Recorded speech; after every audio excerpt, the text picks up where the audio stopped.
So these are basically these specializations. Different people go for different specializations, right? Specialization. Now, of course, for doing all this, there are courses, orientation courses which are run, short courses which are run. CME also, the Corps of Engineers in its premier institute called the College of Military Engineering also runs a program for postgraduate degree in engineering, that is M.tech. So you can even go there and do an M.tech in any of the disciplines that you are already B.tech in. So I do see here that you've also been an instructor and the dean and deputy commandant at the College of Military Engineering. So Yeah. a little idea about what does the CME do? CME is CME is the focal institute for training of engineer officers in all fields. I forgot to mention that even the NBC training Yes. comes under the Corps of Engineers. Okay. The nuclear, biological, chemical warfare training also comes under the Corps of Engineers. So in CME, they run the basic BIOS course, they run the degree course, that is engineering degree course for people who are not in engineer graduates. Then they run a postgraduate M.tech course. Then also they run small courses in various aspects of engineering, and of course combat engineering. Do we have this, the passive air defense, camouflage, and all those things also covered there? I think. Yeah, yes, of course. Camouflage is again the responsibility of the Corps. Yeah, it slipped my mind because nowadays camouflage, with the amount way satellites and all have come in, the camouflage has now moved into, and it's trying to still find its feet into the new era as to how really to camouflage. But yes, in the good old days, camouflage was a very, very important aspect, and it was covered totally by the Corps of Engineers. In fact, we used to have an instructor from the Air Force, especially posted to the camouflage wing of the Faculty of Combat Engineering in CME. We still have. Right. No, I mean, why I say this, because I've been in mobile radar units. I mean, half of my service life. So there, this camouflage. Initially, we used to have very rudimentary kind of thing. Then with this IR thing came up, the IR camouflage nets and all those things. And of course, now, like you said, with technology advancing and the enemy able to see everything, so must be but they're working hard at trying to find new ways of doing it. Yes. The cell is in CME, which is constantly working towards finding new ways of camouflage and concealment. So, I mean, that's important. I think that's a very important, some kind of a when we say stealth technology. So but they need a high. Probably they're looking for a breakthrough. Could be. Which didn't come while I was still there. But in the last 5 years, if it has come, then I would really not have. No, I'm sure it would come. It would come. It's perhaps a matter of time. It's a felt need. It's a very important aspect. All the camouflage schemes for all military stations are made at CME. So when we are saying, what are the opportunities for value addition or self development, as far as if an young officer wants to progress in life in the service, right? Academically, I'm talking about. You see, the Corps of Engineers is the only corps which offers you avenues of growth in every aspect that one can aspire to while in service. You want to go towards the combat side, you want to be a soldier, you want to join the special forces, you want to do adventure sports, you want to do you can do everything. The Corps of Engineers have been pioneers both in special forces, in mountaineering, in hang gliding, sailing, rowing, in fact paragliding, any adventure sport that you see in the army, its genesis has been from the Corps of Engineers. I see. So the complete rowing team consists of the officers of the Corps of Engineers, representing right up to. In fact, we have almost 3 or 4 Dronacharya awardees. in the core. We have almost more than 25 Arjun awardees uh, Mhm. from the core. So whether you want to go into sports, whether you want to go into combat, whether you want to do exceptionally well as a combat soldier and rise up, the present chief of army staff is the engineer officer. Absolutely, absolutely. So there is no limit to rising as far as a professional soldier is concerned. And simultaneously, if you are academically inclined Yes. and you want to be an engineer, again, there is no limit. Because in engineering, it offers you challenges of doing the best and the grandest of projects. Mhm. Want to acquire, people are sent, of course, like I said, you can you have an opportunity to do M.tech either from CME or from one of the IITs, postgraduate in engineering from IIT Delhi, Okay. done because the army sent me to do it. So you can do an M.tech, you can do a doctorate. They if we need to acquire certain technologies like tunneling and all, people are sent abroad for training. Yes. So this Jawahar tunnel has been made by the Atal tunnel, has been Mhm. made by the BRO, I and it's see. all officers of the Corps of Engineers. So it's an engineering marvel, they say, and almost yes. So Corps of Engineers is one place which offers you where you can fulfill your aspirations, whatever aspiration. If you realize your aspiration after you join the army, oh no, I thought I could be a good physically fit soldier, but I would much rather do technical work. Well, you can change. So this kind of opportunity is not available to other arms and services. Yeah. So in fact, there have been queries from the aspirants. So can we join special forces if we are in Corps of Engineers? Yes, yes, why not? Of course. What happens is special forces in any case take officers from all arms. Yeah. So once you are in the Corps of Engineers, you can volunteer for the special forces. You can volunteer for NSG, Yes. and people are regularly going. And so once you go there, you remain there for 3 years. If you like it, you stay on. Otherwise, you can come back to the Corps. So even you have that option of going to special forces for 3 years and coming back. Yeah, I think I know of an officer. I think Major General Bakshi or somebody, who has been from the Corps of Engineers and been in NSG also. Yeah. We've had IG NSGs. In fact, 3 or 4 engineer officers have been IG in NSG. I see. Of course, Bakshi was one. Moni Chandy was there before that. And there are some more who have been IGs So, in it. like you said, no, the sky is the limit. Huh? Yeah, as far as For doing fulfilling anything. aspirations is concerned, I don't think any other arm or service of the Indian Army provides that kind of varied field in which you can pursue your interest.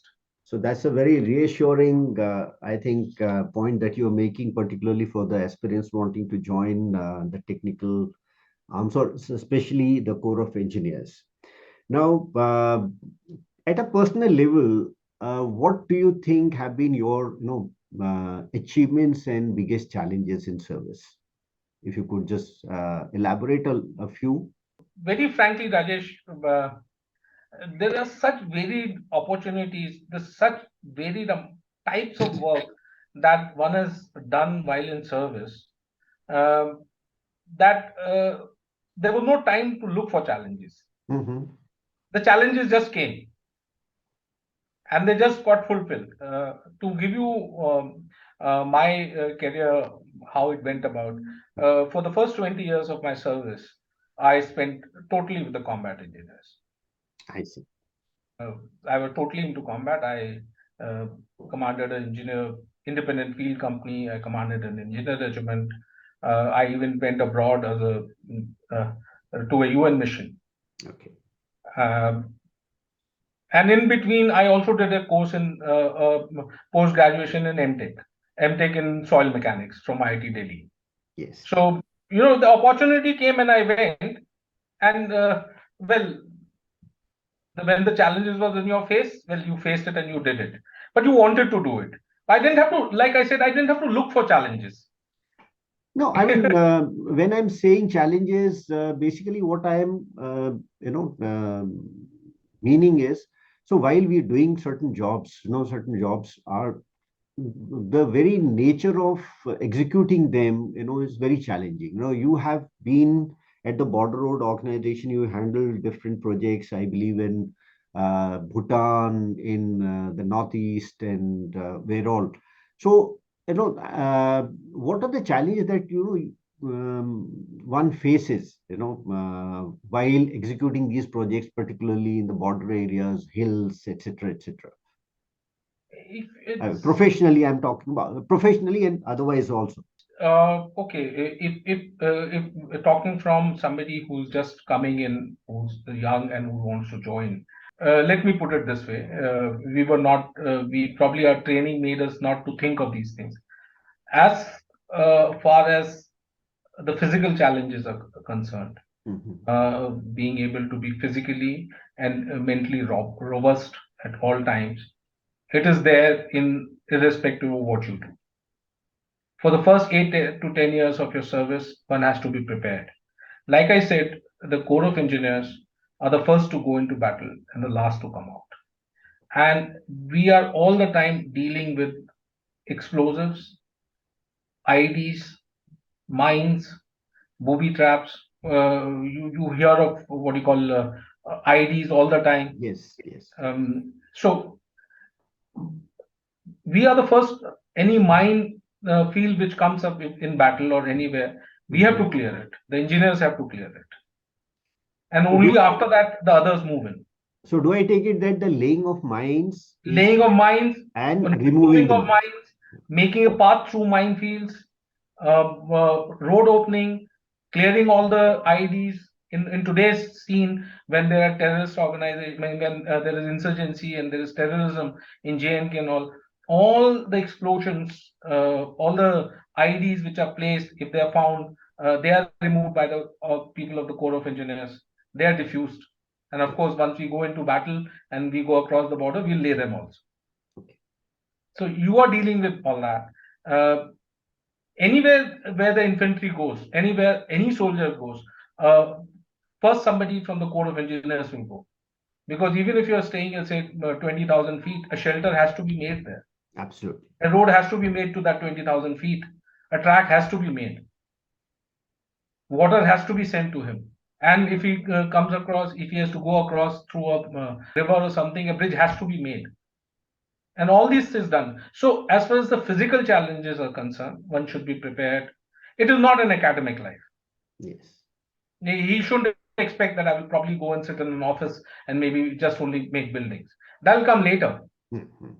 First 5, 6, 7 years of your life, you will have to give it to this. And after that, if you specialize, yes, you can. You have an option of then going into the MES and serving there for longer periods. And sit in an office and plan a building and a plan a cantonment and a plan a huge project. But that comes later. Yes. So physical challenges are there. Well, if you serve in the border roads organization, you are going to the farthest and the remotest part of the country to construct these roads. So the physical and the mental challenges are there, but they're enjoyable challenges. 99% of people come out fit.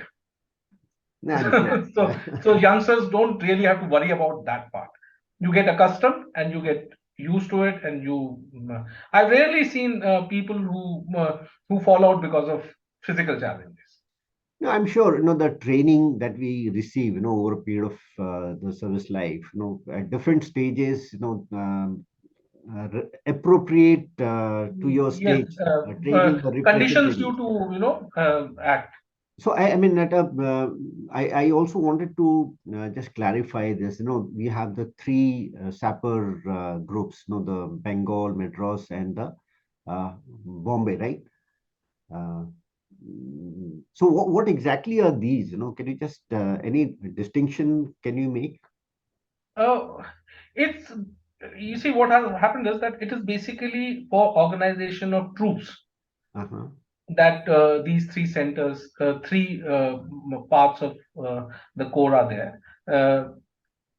The core has got three sub, what you call, like you said that like infantry has three kinds of regiment. That is maybe Okay. Kumaon regiment, maybe Garhwal regiment, and Right. maybe a Rajputana Rifles regiment. We Okay. have three parts. One is the Madras sappers, the Bengal sappers, and the Bombay sappers. Now, Madras sappers are based in Bangalore. The center is in Bangalore, and bulk of the troops, that is the Jawans, the soldiers who are commissioned, are from the southern states. Okay. The Bombay sappers are located in Pune, and most of their troops come from either the Marathas or the Sikhs from, that is Ramgarhia Sikhs from Punjab. Okay. So and as far as the Bengal sappers are concerned, they consist of people from North India and mostly from the hill sections. So basically, geographical, It's like the regiments of the infantry are based on specific regions. zones of the country, specific races, martial races, and others. We have this division. I see. But as far as the officers are concerned, they can be commissioned into any of the three. I mean, that's, I think, true for, infantry and other arms as well. Yes, absolutely. So it's the division is only for training of the troops. For the Jawans training, for the at the level of the soldier, NCU and JCU, for people from the Madras sappers is carried out in Bangalore, and for Bengal sappers in Roorkee, and for Bombay sappers in Pune. Right. So, since you said that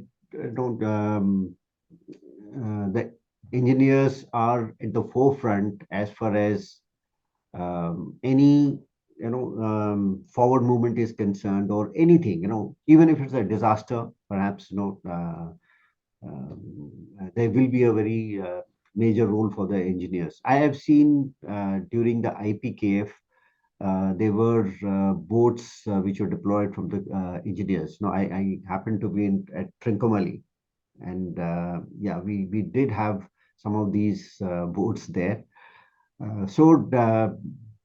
This is another aspect, I think. Disaster. Again, like I said, in fact, I would like to say here is that the motto of the Corps of Engineers is Sarvatra. We are everywhere. Okay. So anything dealing with water for the Indian Army is handled by the Corps of Engineers, whether it is supply of drinking water, or whether crossing a river, or crossing a lake, or making a bridge over a river, or making a pontoon, or making a ferry. Anything is handled by the people of the Corps of Engineers. So we are like the little navy of the. Yes, no, that's what I was a little surprised at that point of time. I said, how come boats from the engineers? And all boats and everything, all watermanship training, all waterborne activity is with the Corps of Engineers. Yeah, we've seen you have this BG at Roorkee, right? Roorkee. You have that on the canal. You must have seen them Ganga Canal, bridges and rowing, and that is how sailing and rowing is with the Corps of Engineers. I see.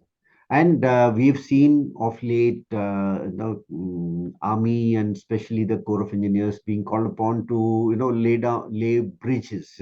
Whether it's a pontoon bridge, or it is all bridges has gone wrong in the railway bridge in Mumbai. Yeah, because all kinds of bridges are with us. We make all the bridges. Again,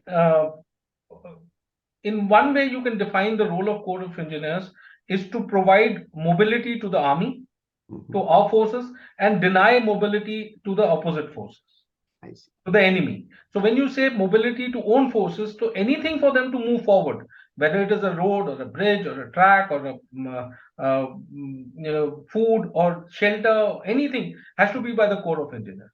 And when we deny mobility to the enemy, then you want to put mines, you want to put booby traps, you want to create obstacles, you want to create ditches. The ditch cum bund is manned by the Corps of Engineers. So everything, that aspect again is done by the Corps of Engineers. So an all-encompassing role. It's a very, very, that's why I said the challenge is you can in fact you can find the challenge that you're looking for once you're in the Corps. Yes, so the Major Dadu, I've seen you. We've been together at school, and you've been an excellent TT player. So what kind of sporting and other adventure activities have you relished in the service? The adventure activity basically, I went into mountaineering in the initial year, Mm-hmm. 2 3 years of service. But since then, yeah, one rode for the in the nationals also. While we did rowing, I did a see. bit of sailing. But very frankly, post that, Mm-hmm. there were so many other things to do, from learning engineering to constructing roads to constructing bridges. To Mm-hmm. I've been lucky to have two tenures abroad. Um, Road construction. In fact, after 20 years of service, I basically then veered towards construction of with the BRO construction of roads and bridges. You've been with the BRO for a pretty long time, I believe. Yeah, I've done three tenures. I was chief engineer in Jammu, then I was chief engineer in Bhutan, as also then I was the ADG for all the projects of the Northeast. I see. So it's been a very comprehensive account of the life as an engineering officer in the Indian Army. What would be your advice if you were to give some advice to the aspirants? What would that be? My advice to the aspirants, especially those who are looking to join the Indian Army, they first must look at being a soldier. A soldier means they must see, they must first look at themselves as a soldier and as an army officer, whatever is associated with it. Your physical fitness, your ability to be mentally strong and robust, to be able to take on any task. That is what you must be. That you must have motivation for that. You should be willing for that, right? You Absolutely. should be willing for that. That is the basic thing. After that, once you have that, then whatever your ambition is, second ambition is, that it will support you to take you to your whatever else that you want to do besides it. It'll take you there. It's not that it'll leave you to be only a soldier. Mhm. You can become a soldier scholar, you can become a soldier engineer, you can become a soldier statesman, you can become a soldier or whatever. Even a soldier economist or a soldier businessman, whatever. Yes. Because after that, it provides you, but that basic thing you have to be able to survive in the services. Without that, other things are not there. Absolutely. I think that's the basic, right? Very, if you have that will, rest of the things will follow. And the rest of the things will follow in good measure. Good measure. Very well said. There's been wonderful interaction, General Dadu, and let me thank you for sparing your valuable time for this talk. And I'm sure the aspirants are definitely going to benefit. And it's been extremely informative, even for me, having been in service for over 31 years. There are a lot of insights that I have got today about the role of the engineers. So thank you very much, and Jai Hind. Thank you, Rajesh. Jai Hind. Thank you very much.